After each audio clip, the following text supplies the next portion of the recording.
You are now tuned into Virtually Impossible Presents Lazy Learning Land podcast, where we teach teachers how to be lazier yet more effective to increase student performance but decrease teacher burnout and stress.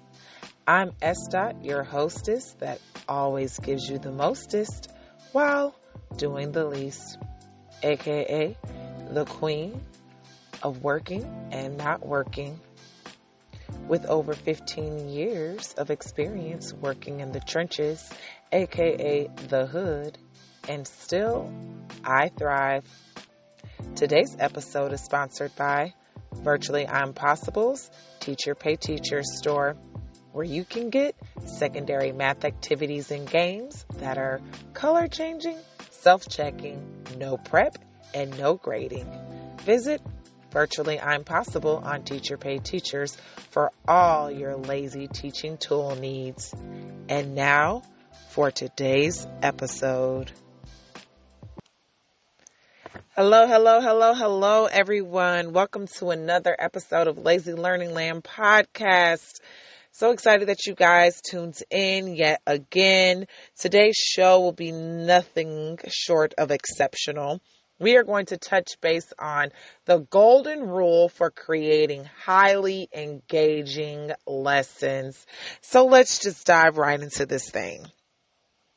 All right. So as teachers, we definitely spend like countless hours putting together all these different lessons, activities, just me trying to keep it real as possible. I can say that we are guilty of putting in more time and energy and effort into certain lessons or topics over other lessons and topics. And to be honest, that's just human nature.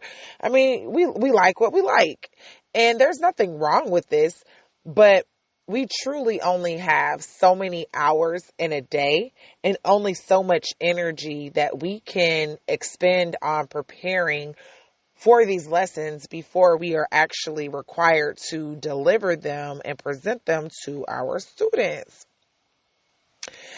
There are tons and tons of articles and research out there surrounding student engagement strategies and tactics. Some districts even go far as trying to hire different consultants to come in and try to help their teachers improve their engagement techniques, so on and so forth. But I'm here to save you both time and money, honey. Because in my book, there is just one golden rule of creating lessons. Like, if you follow this rule, then you don't need anything else, because it's all encompassing. It ticks off, checks off, marks off every box. And if you follow this golden rule, you will never be steered in the wrong direction. See, no matter how much technology and education evolves, this golden rule can withstand the test of time. So, what exactly is this golden rule for creating highly engaging lessons that I so speak of? Well, this golden rule for creating highly engaging lessons is, if you are bored teaching it, then they are bored learning it. No matter the subject area, no matter the grade level, each grade level, each subject has specific topics that are just simply not that interesting to the teacher or to the students. And there's the flip side of it. Like, there are some topics that teachers absolutely can't wait to get to, like every year. It's just like their favorite thing to teach in their subject area. But the students usually are disinterested in some of the things that we're really excited about. And sometimes we're excited about the content, but the way that we present it to our students is what makes them disinterested. So let's talk about a little bit about the science behind this golden rule. I'm going to throw about a little bit of sociology for you guys. So I'm a big sociology, psychology kind of person. Like I feel like in another life, I, may have studied one or both of these. But the science behind this really goes more into the sociology aspect of it. And there's this theory called mirroring. So there's a theory of mirroring, and it talks about the transference of energy. So we subconsciously imitate the attitude of others that are close to us, especially if you have a personal relationship with that person. You are definitely more likely to mirror them. For example, like if somebody approaches you and they've got this low, sad voice, then you're more likely to respond to them matching their energy. And vice versa. If someone approaches you with this high, excited voice, like, oh my gosh, you're most likely going to respond matching their energy. So how exactly does this apply to teaching your students the content area that you are certified in? Easy lemon peasy.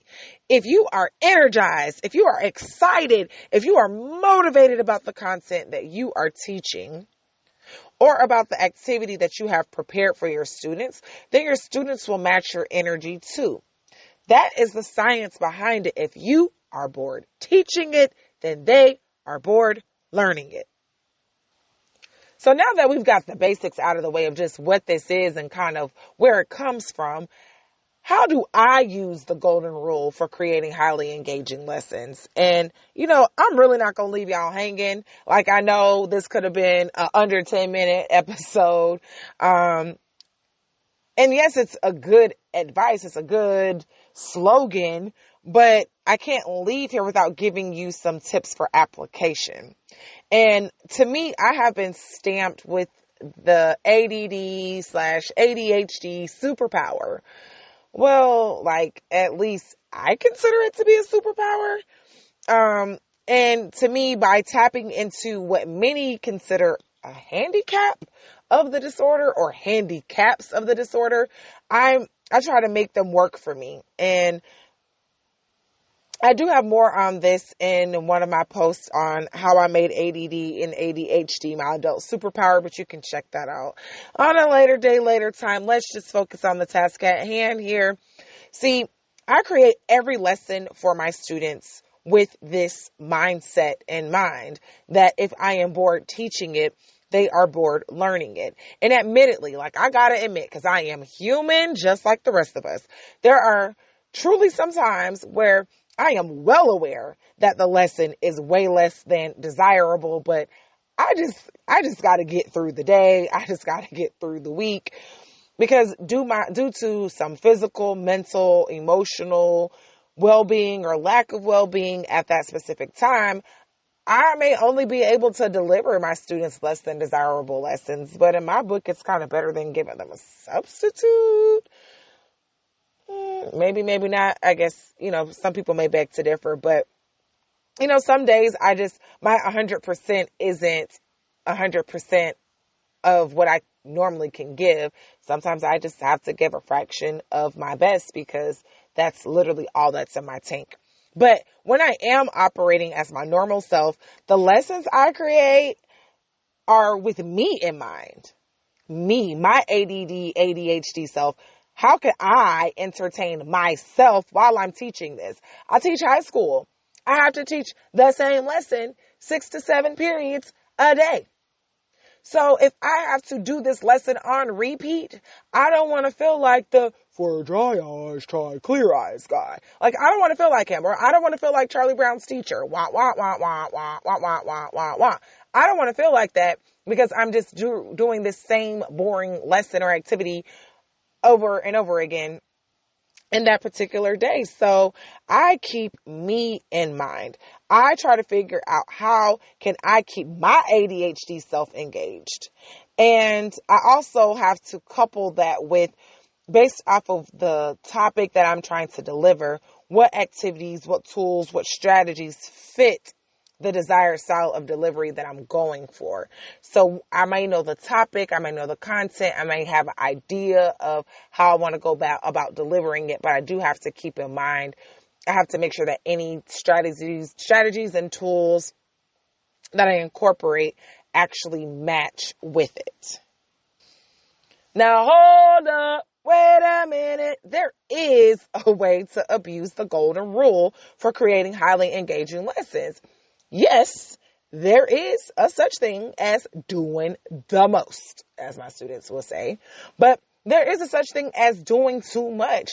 And you may not be bored teaching your lessons, but you cannot just jam pack your lesson with all of these really cool strategies and all these really engaging activities, because you are going to create more of a distraction then you are going to actually pique your students' interest. So you can do the most, but please don't do the most, but also don't do the least, because the least is boring.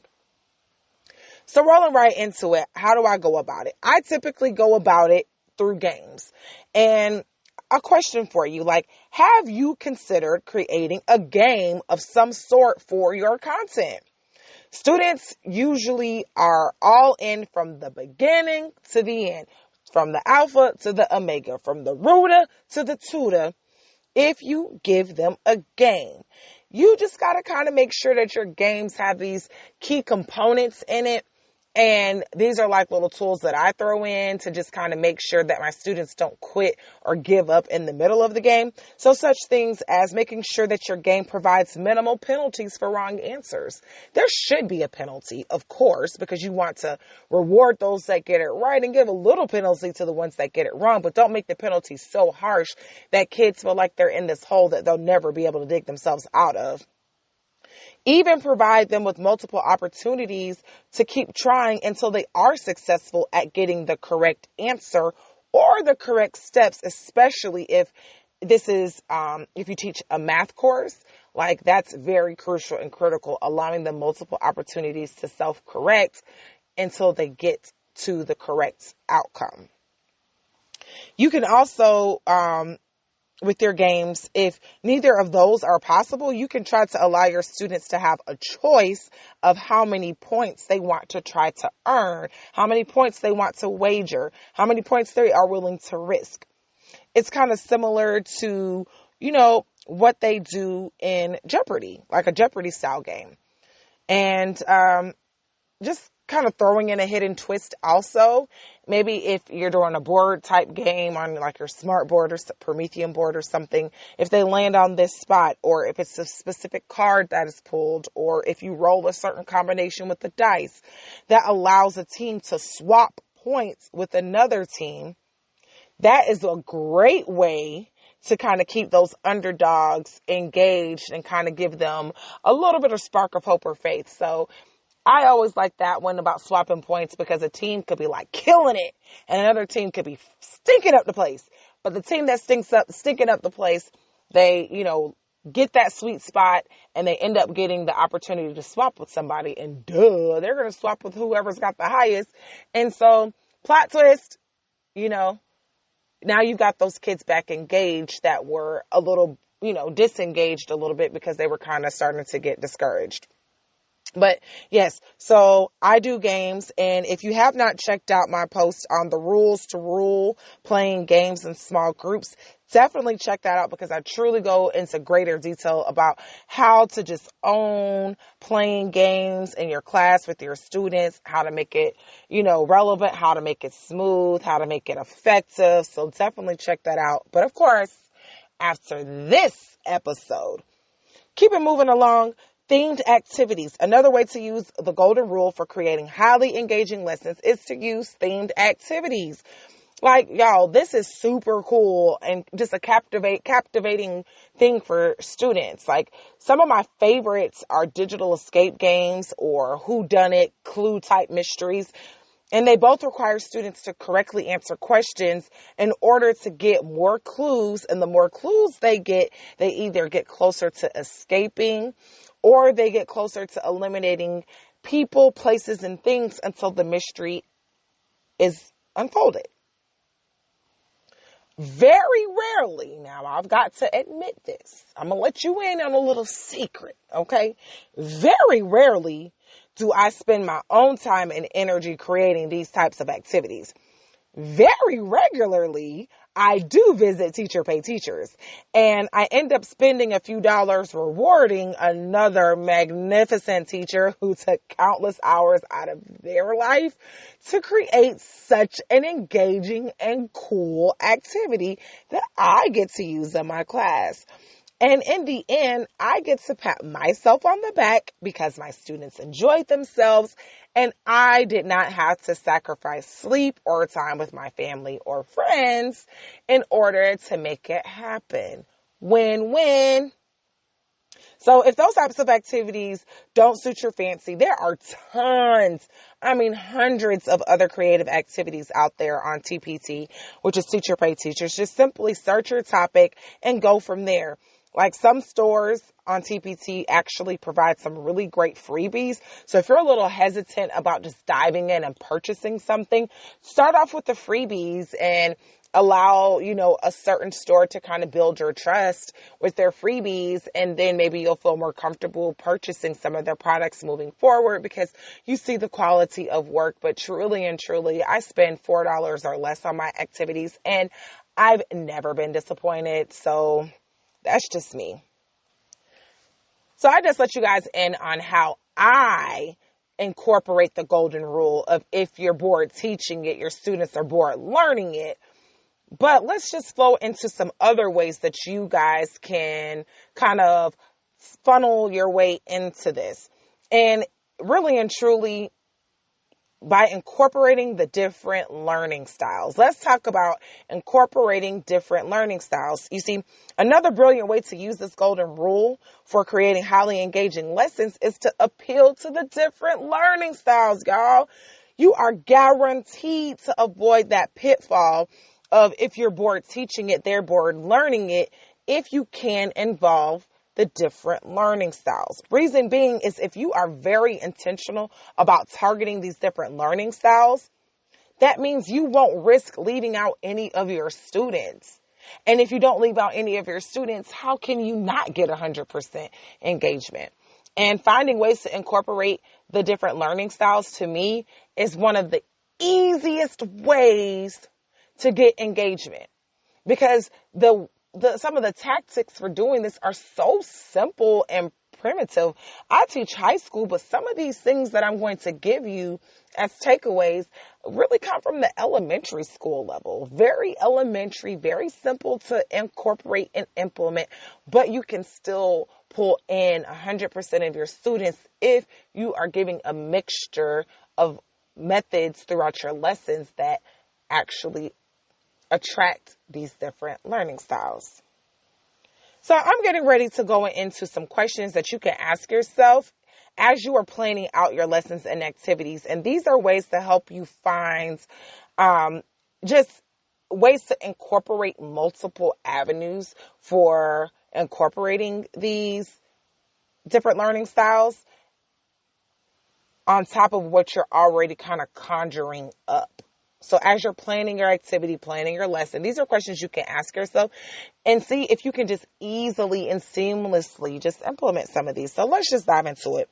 We've got the auditory learning style, which are called the hearers. So questions to ask yourself: can you incorporate a video or audio clip? Is there a song that helps explain the content or that will help your students remember important information? Can you build in time for student-to-student communication? Is there a place where you can do whole group discussion?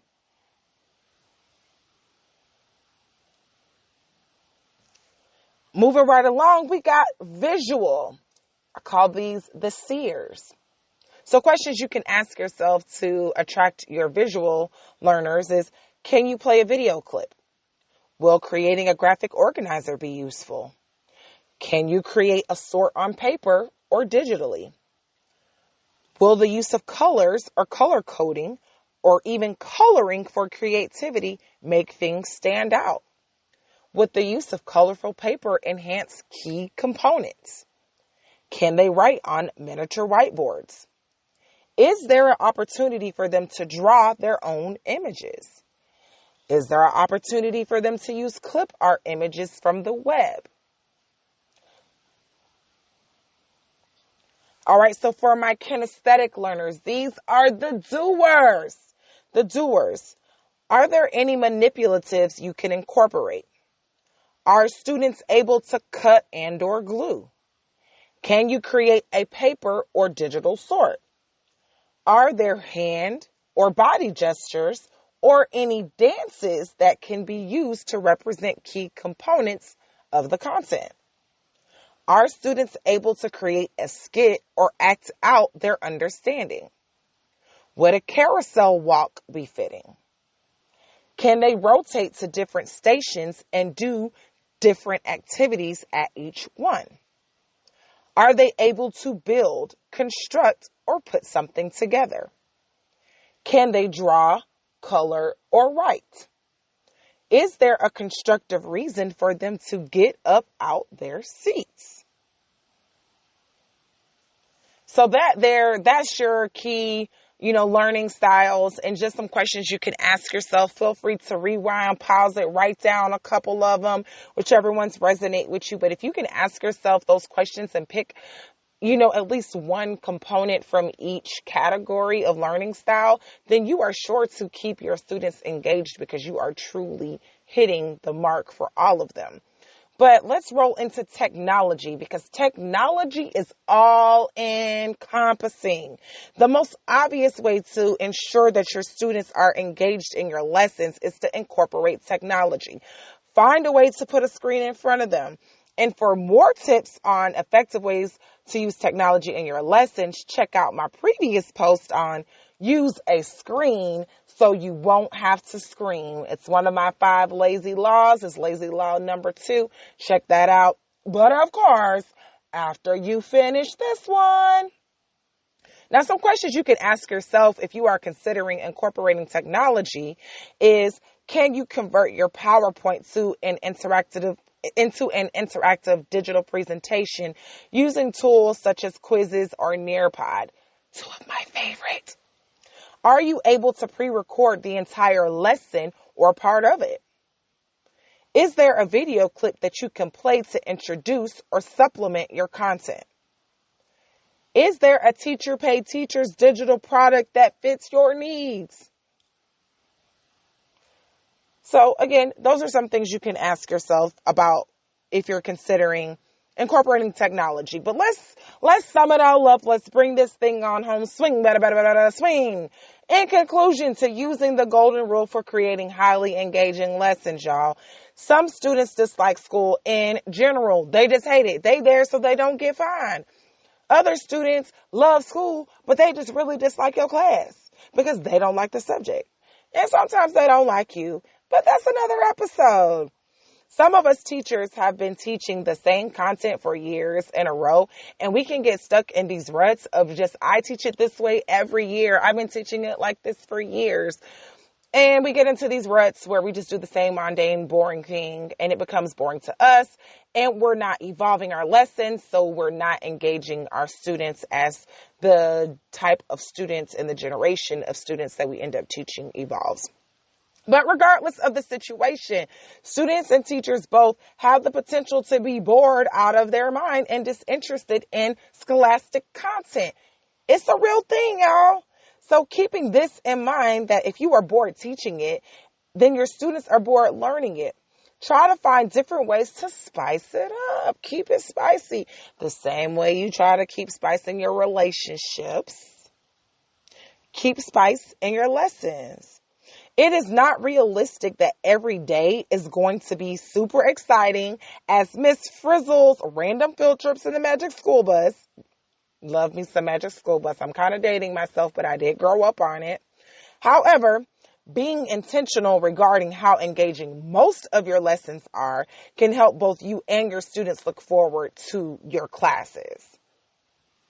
Utilizing the golden rule for creating highly engaging lessons creates a mindset, y'all. This is a mindset. Some of y'all need a mindset shift that allows you to stay flexible, reflective, and open to trying new ideas. I know some of y'all just broke out into hives because I said flexible and being open to trying new ideas. Yes, my veteran teachers, you got to be flexible.